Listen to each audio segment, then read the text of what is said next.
A luxury exhibition vehicle has struck a coral reef off of Papua New Guinea's coast in the latest setback for the troubled cruise operator, still reeling from a passenger's tragic demise.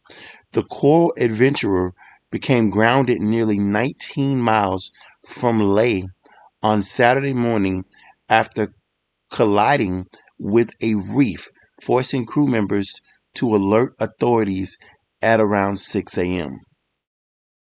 The 12-night voyage, which set from Caros on December 8th with a price tag of $13,000 per person, is understood to be an Australian flag ship's first journey since the demise of an 80-year-old passenger back in December.